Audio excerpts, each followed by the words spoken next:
Steam locomotives were some of the most powerful machines ever built. They pulled trains that fueled our imagination. They represented vision, collaboration, ingenuity, customer service, and extraordinary human achievement.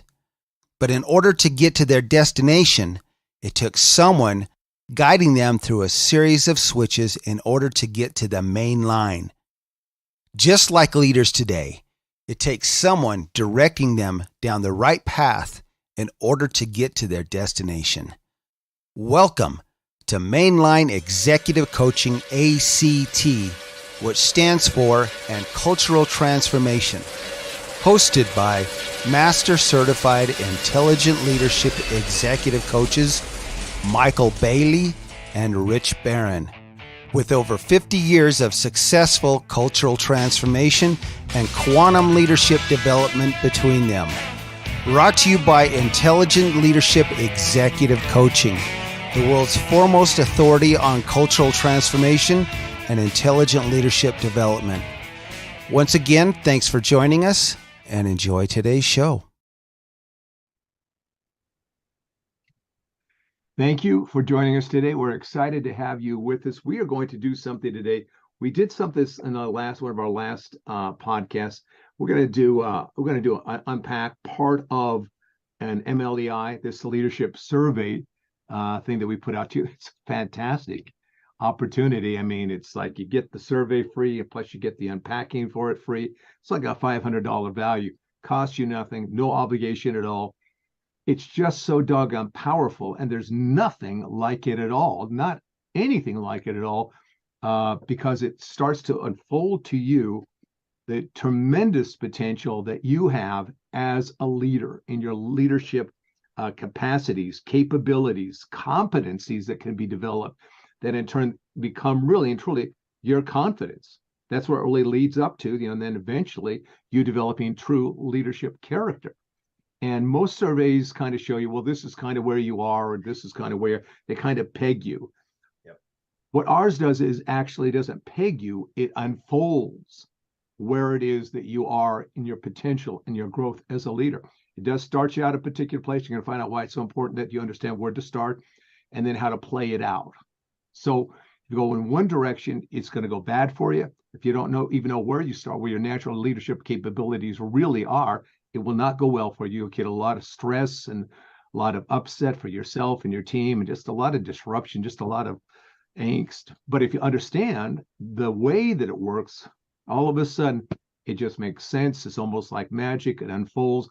Your job then is to practice your skills, practice your batting, practice, your golf swing, whatever the practice is for you, practice, because that's where your confidence eventually comes from. But you got to know where to start. So this is Mainline Executive Coaching, ACT, action. We're going to be talking about leadership action. ACT also stands for and cultural transformation. Starts with leadership transform. It opens up the door for cultures to transform. I'm here, Rich Barron, my partner, Michael Bailey, and our special guest today is Al Fragnoli, a wonderful man. We love and care about him very, very much. We're excited to have him with us today. Thank you, Al, for coming out and joining us on this podcast. Let's start here. Al has taken this. He is one of the coaches, one of the executive coaches that we have in our kind of stable of coaches, ILEC coaches.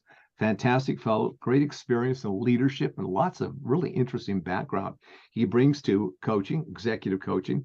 Let's start here. Let's take a look at the layout of Al's results. Let's just kind of go through that kind of quickly.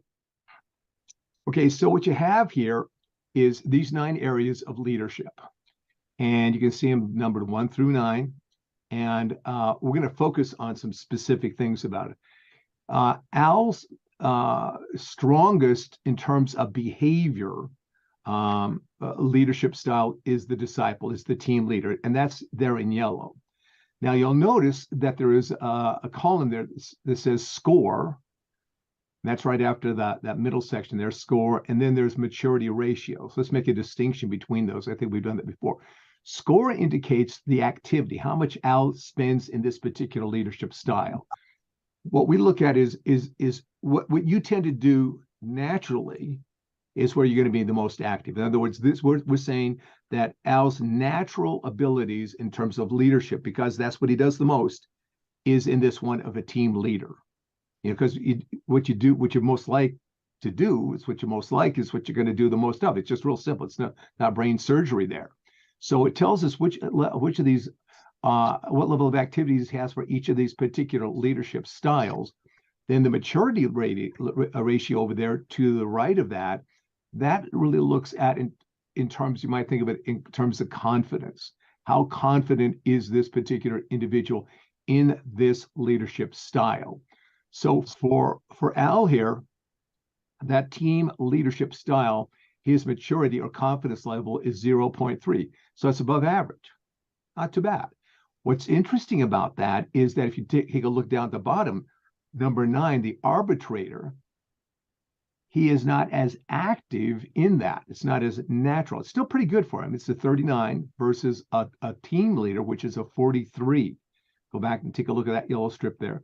43, that's where his activity level is at. Then you go back down to the 9, it's a 39. So there's some difference between what he's naturally really inclined to do and this other one, the arbitrator, not as inclined. But if you take a look at the maturity ratio, he's a 0.5, which is a high level. He has more confidence, interestingly enough, in one that is not as natural to him. Now, that's a big distinction. And why that happens, we won't get into. There's a lot of factors that can come in and impinge on that, or get you to do more of it, encourage it, or impinge on it, get in your way, and so you're not doing it. So apparently, Al has had a lot of encouragement about being a good critical thinker. Just look at things honestly, objectively, as much as you can, and then just get a fair picture of what's going on here. So his arbitrator confidence has been encouraged a lot. Whereas team leadership stuff, maybe not as much, because that's a 0.3 in terms of the confidence. However, his home base, his natural place to start, again, is the team leader. So we've got here on this particular layout here, we've got 3, possibly 4 leadership styles we could go after. The first one is we're going to do one of his maps. We're going to lay out one of his leadership maps so you can see how this works. His main leadership map here is the disciple, the team leader. The second one is that blue strip up there, the 3, the competitive leadership style, or the emotional leadership. That's his number 2. And then the third one is at the very top, the perfectionist. That's the moral leader, the one that likes to make the decisions. So right now, and possibly we could go to a 4th one, but we're going to stick to those are the 3 main maps that Al has, which when you take a look at it, let's give you some background on this. This is important. 75% of the leadership out there is really struggling. They're not doing a great job. And the reason they don't do a great job is they probably have two leadership styles. And one's really not a leadership style, it's a positional leadership. That is, just do it because I tell you to do it. The other one is they probably have one on here that they do, and but they don't know how to really expand it. In some ways, they probably don't even know if that necessarily is their home base when it comes to leadership. So they're just kind of guessing. For instance, if Al was in an organization and he had not taken this assessment, his tendency for people to see is, well, Al's a pretty good critical thinker. I mean, he's the guy that can see things pretty straight, call shots as they really are, can kind of work things through without any kind of emotional bias or intellectual bias. He's pretty straight shooter, just working things through. So they would see that because he has a sense of confidence about what it is he does. So even though he has the confidence, is that his natural leadership style from which he would start? The answer is no. The answer is his natural leadership style is the team leader. That's his natural place to go. But if you didn't understand that, it gets kind of mixed up and it can get kind of messy. And then, what do you do with that? So we're going to start with the team leader as his main one. I'm going to lay that map out. So this is a variation of what we were looking at on other podcasts about the intelligent leadership wheel. Now we've set this up so that we can take a look at this position here. This is what we would call Al's home base, or his entry point in leadership. This is his team leader. This is where he would come from. So remember, most leaders, 75% of leaders, have maybe one leadership style that they're good at. And then there's the positional leadership style, was just because I told you so. One is not that great. It doesn't give you a whole lot of flexibility. You can't pivot. You can't, you can't adjust. You're just kind of stuck in it. You don't know. Then there's the next level of leadership, about 20%. This time we're talking worldwide now, globally. 20% have between 2 and 3 leadership styles that they use. If you have 3 and you're in that 20% style, you're doing amazing. You're doing really, really good. 5% of the world's leaders have like 4, 5, 6, which is extraordinary, which is really extraordinary. And they're very good at what it is they do. They've got that figured out. And so the way their organizations, their companies rate them, they are like incredible CEOs. I give that background to you because what we're going to do here is we're going to lay out almost like immediately 4 leadership styles that Al can pursue. He can develop quite naturally. That'd be very comfortable for him to pursue. So immediately this map moves Al from, in that 75% group or maybe that 20% group, it immediately moves him into the top 5, which is extraordinary because now he will have a map that he can use predictably, strategically, and tactically to develop his leadership abilities. Now, remember, this is only one map out of 3 and possibly 4 we could develop. And so when you start looking at how much leadership potential that Al has, and same for any of you, all of a sudden it becomes like, this is unbelievable. This is extraordinary. How did we not know this? How did we not find this out? So let's start here. Again, he is over here, the team leadership. This is where he's at. That's what I think. Now, this is his base from operations. Now, when you're working with Enneagrams, you will lean into either this, what's called the left wing or the right wing. All right.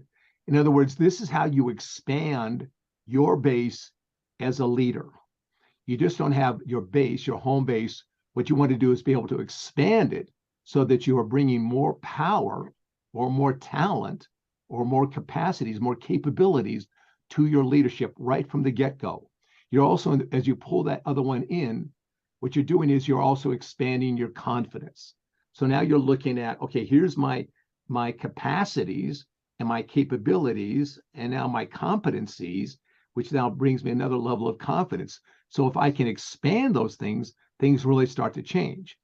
For Al, his left wing here and which is the change leadership, the activists, and the thinker or the talent leadership, they are really, really close. This one is higher by 1 point in terms of activity.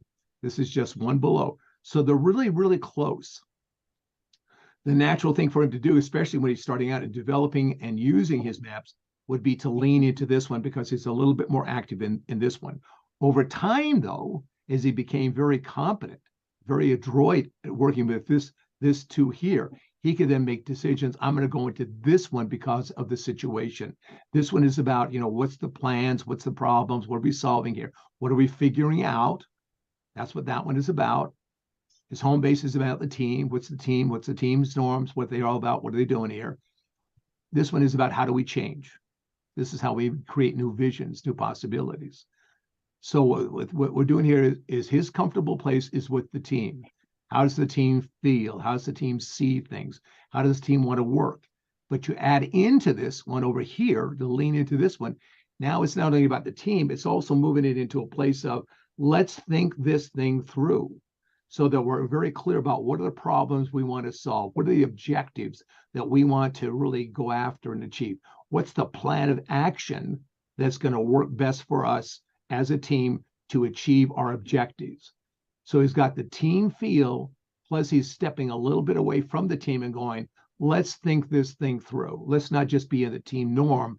Let's add another dimension about what's the problem, what's the plan, what are the options, and so on and so forth. So now he's already got 2 right there. He's got 2 leadership styles that he's working from. All right. Now, Once he has those two in place, and he really knows how to kick them in, he really knows how to focus in on them so that he's engaged with the team, with this one here, the team leadership, and the backup, the thinker. As he goes into that, the next place he wants to go to is this one up here, the arbitrator. You see, I've got a 2 here. So his movement tactically is first here, then here. As he then makes the next move in terms of leadership styles, he's going to go to the arbitrator. So as you can see now, what we've done is we got first anchored this. Now we're going to move strategically into this. Now I got 2 leadership. Al's got 2 leadership styles. As he moves into the arbitrator, which remember he had the 0.5, high confidence on that. He's now got 3 leadership styles that he's working with. 3. So what's the team? What's the team's norm? What's the team's temperature? All that kind of stuff.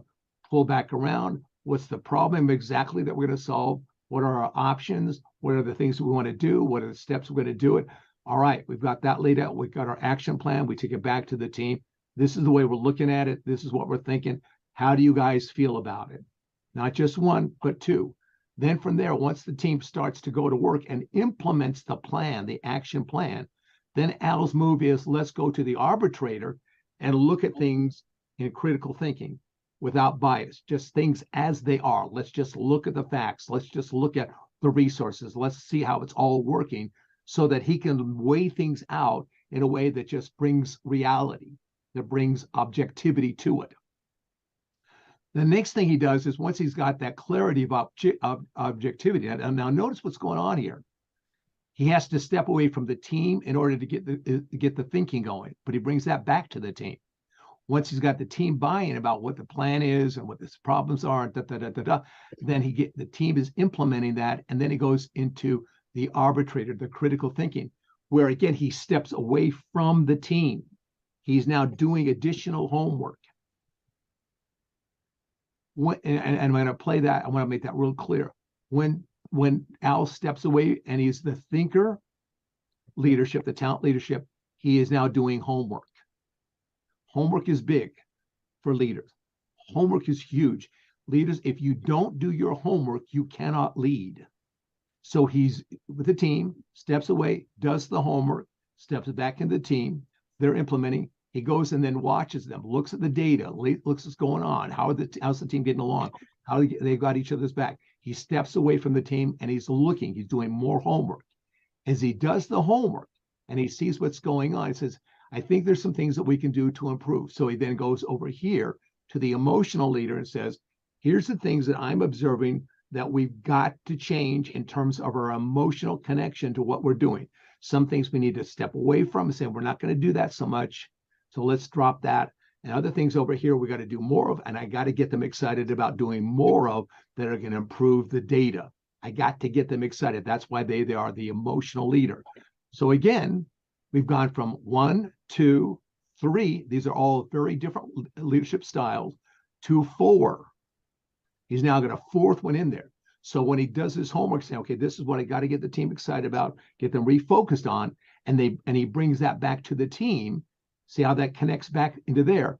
Now what he's done is by doing the problem solving, doing the critical thinking, doing the analysis, and then making some decisions about where we're going to put our emotional effort, our energies, and bringing that back to the team. He is now helping the team to improve.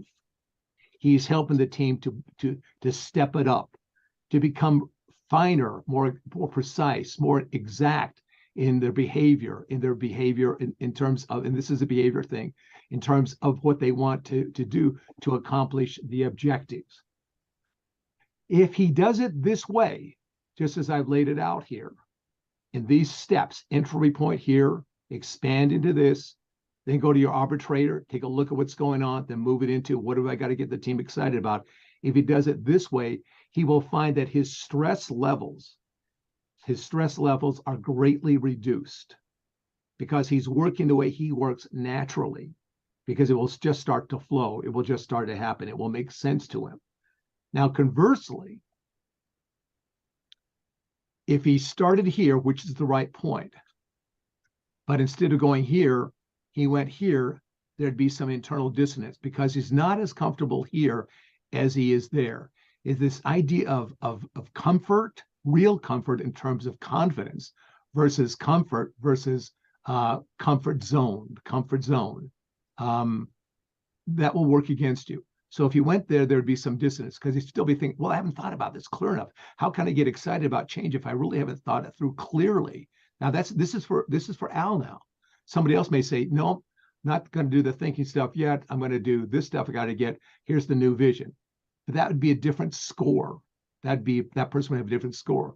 So if he were to say this, he'd create dissonance. There's something wrong. I'm just not really clear in my head about it. Conversely, if they did this, if as the team leader, he went to the emotional, I got to get them excited, he would also create dissonance. He would create stress. He'd be saying, okay, here's the team, and I want to get them excited about things. But that doesn't feel right because I don't really know what it is I'm getting them excited about. I just want, hey, let's do a little rah here and let's go and get it. But it doesn't feel real because I'm not really sure exactly what the rah is about, because we talked about this, but are we sure that this is the right rah, the right emotional enthusiasm that we're going to create? And so that creates stress. Whereas when he goes this way and he looks at things critically, yeah, this is what's going on. This is the precision of the thinking, of the analysis thing. You say, specifically, this is what we got to drop. This is the stuff we got to get excited about. Now, when he goes to the emotional leadership, he's got credibility. He's got resonance. Whereas without going to the arbitrator first, just going directly there, he's kind of an empty suit. He's just a cheerleader, doesn't even know what game they're playing. Are they playing basketball? Are they playing football? What are they doing? There's no real substance. There's no real credibility in this. So what we're doing here is we're showing you some very critical things, very valuable things in terms of leadership and leadership development and leadership implementation. The survey will show you where your entry point is, your natural entry point in terms of your leadership style. Critical to get that. If you don't get that right, then everything you do after that is wrong, even though you may be taking all the right steps. You got to get this right. So this is the strategic play that you make. Then you do your homework. This is where I go. More homework. Make sure that I understand the problem. What are we going to do about it? Pull that back into the team. Then you go to the evaluation. How well are we doing it? Corrections in terms of let's get more excited about this. Let's drop this stuff.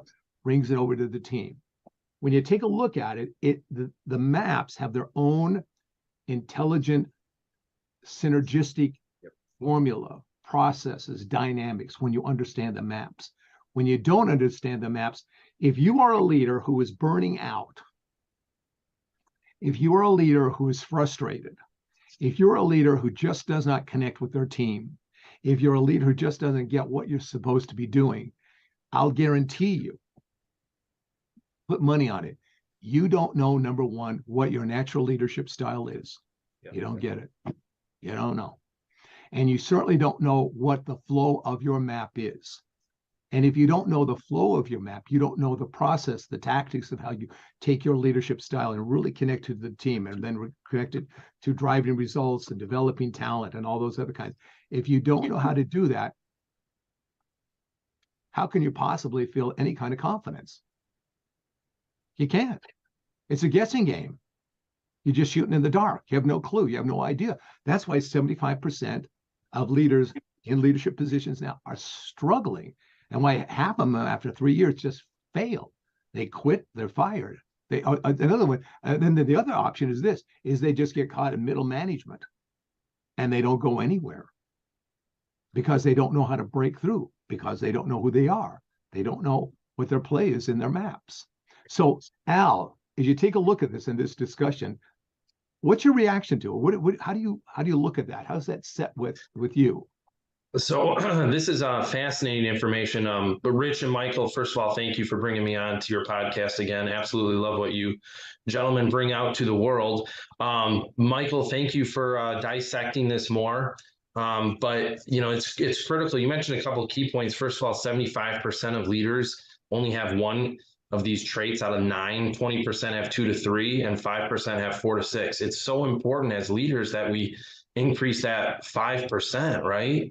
and getting more traits in there so that we feel comfortable adapting to different situations in the workforce as leaders. For me, when I see disciple as number 6, that makes total sense to me as a leader, as a person. That team environment, I've always thrived on that. I think that stems from the time that I was very young and being surrounded by sports and that team environment, my passion for sports. I've wanted to take that into the business world, and I did as a leader. So that's no surprise there. And when you follow this map, it really helps understand what we need to do as leaders so that we can have the best chance to be successful and see our people become successful. Can you see that there's a kind of authenticity about this? Absolutely. It's really like you get this laid out right. It suddenly goes, yeah, that's what I kind of do. Sometimes I kind of trip myself up because I get them out of order. But when I take a look at that, yeah, that's when I'm at my best. That's what it is I do. Mm-hmm. Yeah. Rich, thank you, Al. I appreciate that very much. Rich, what's your take on this? This is very interesting, because Al talks about being in sports. You were an MLB scout, right? Mm-hmm. Yeah. So this is something that's really important to know. But if you look at the maps, the disciple team leadership, and instead of weighing into leaning into the thinker, then up the arbitrator, and you went backwards the entertainer, or you went to that activist. That's like putting a team together, saying, hey guys, we're going to put this team together, and here we go. And people are like, so what kind of team are we? Are we a baseball team? Are we a football team? What kind of team are we? But that's the whole thing, is even leaning into that activist after the disciple, simply because those guys are the implementers. They're ready, set, go. They're and so having a team put together, then jumping into the activists and let's put this together, is completely backwards from what this should be, because you don't have a plan, you don't have a direction. And so that's why it's important to come from that entertainer or that thinker and then leaning into that arbitrator too, is that disciple, then the arbitrator, the critical thinker, then the entertainer. The entertainer, those are the guys you see in the office. They're excited, man, that we've got this great thing we got to solve. We've got this great process that we want to put into place. Let's put a team together. And so you can see it that went backwards. Hey, let's put a team together. Now let's kind of figure out what we're going to do. What are we going to do with this team? So you can feel it just doesn't feel right. It's like watching a clock going backwards.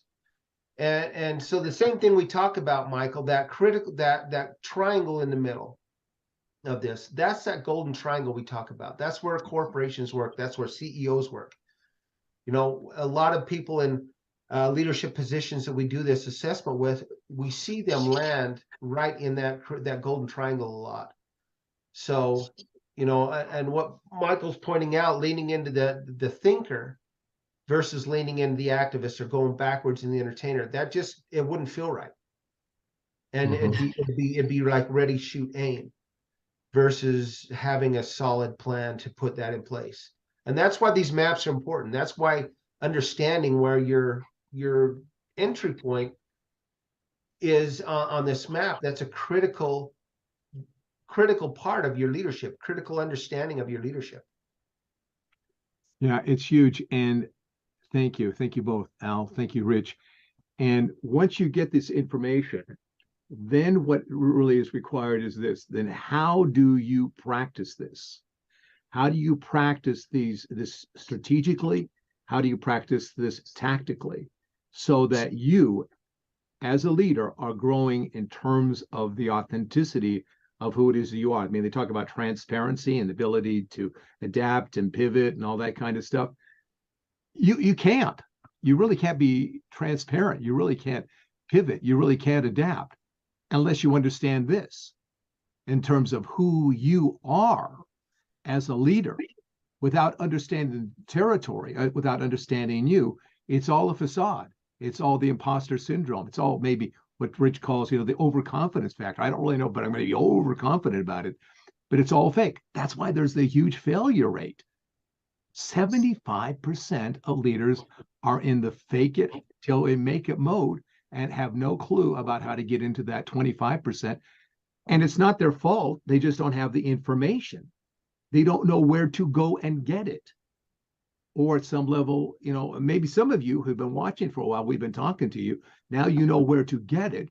Will you exercise the confidence and the curiosity to come and get it? To reach out to us and say, let me find out how this works for me. Well, yes, I'll take the MLEI. Walk me through it. Show me how this works. And then we can give you some real information and something really to hang your hat on as a leader, because now you've got some knowledge. You've got some ideas with which you can work with. But until then, for the most part, it's just, shooting in the dark. Like we said, you're just guessing. This thing itself, as Mark talked about last week, this going through his leadership map. Now, one thing he said was transformational for me. And this was a guy who scored one of the highest scores that we've ever seen. This guy's got incredible leadership abilities, but even for him, it's just transformational. So that's our pitch to you. You want to find out? We're here. We're more than eager and happy to help you in any way that we can. Al, what do you think? Powerful information. I mean, essentially, that's the roadmap to success, right? Michael, you mentioned a lot of leaders, they don't understand what they're even successful at, what type of leader they really are. And by seeing this information together on that chart, it really helps kind of hone in on things. Helps me understand more about the type of leader I am and the map that I need to follow if I want to achieve the results that I really want to. And that's the biggest thing. We all want to be great leaders. Sometimes we don't know how to. And that's an opportunity in a chart that certainly will help drive results. Well said. Absolutely. So Al, if they want to get a hold of you, where do they find you? Yeah, feel free to contact me. Cell phone 586-344-9864, or I'm on LinkedIn as well. You can search me up on LinkedIn. Al Fragnoli are the best ways to contact me. Excellent. And for Michael and myself, Executive Leaders Act, ILEC.com. You can find us on LinkedIn as well. And reach out to one of us here. And let's have a conversation. As Michael was pointing out, these type of assessments truly are life-changing, and especially for your career, for your future. And it's not just about being a leader in your career; it's about being a leader in your life. Really understanding how your leadership style interacts with everything you do. With your family, with whatever you do outside of work, whatever your career may be, or whatever your future career goals may be. So reach out and let's talk. Al's got some great background, sports, in sales, great stuff. He's a lot nicer than either Rich or I. He's much more likable. I wouldn't say that, but I want to thank you both for bringing me on. As always, it's always a pleasure to talk with you and your guests on your wonderful podcast that you both host. That's very kind of you. I think, Alan, you've got a great podcast as well. Yeah, tell us. Yep. Yes, Legal Leaders. You can find it on YouTube. I share it on Facebook, Twitter, and LinkedIn as well. So I speak with leadership guests as well. Similar to you, fine gentlemen, Legal Leaders. Thank you. All right. Thank you. Okay. Any shout outs, Michael? Wherever you are, enjoy this time of year. Get ready for the next year. Hang on. It's going to be a roller coaster, but the right vision, right core values, right principles, knowing where you are as a leader, knowing how to work that, help your teams, you will come out on top. The world needs great leaders right now. So are you that next one? Are you the next great leader? So reach out to one of us and let's talk. And until then, take care of each other and we'll see you again. Spread the word. With all of the issues facing organizations today, leadership development and cultural transformation are needed more than ever. Go to our website, Executive Leaders Act, ILEC.com. Book some time with us. Let's sit down and talk and get you on the path to success. This podcast was brought to you by Intelligent Leadership Executive Coaching, ILEC. the world's foremost authority on leadership development and cultural transformation. Once again, for Mainline Executive Coaching, ACT, this is Rich Barron and Michael Bailey. Thank you for joining us, and take care.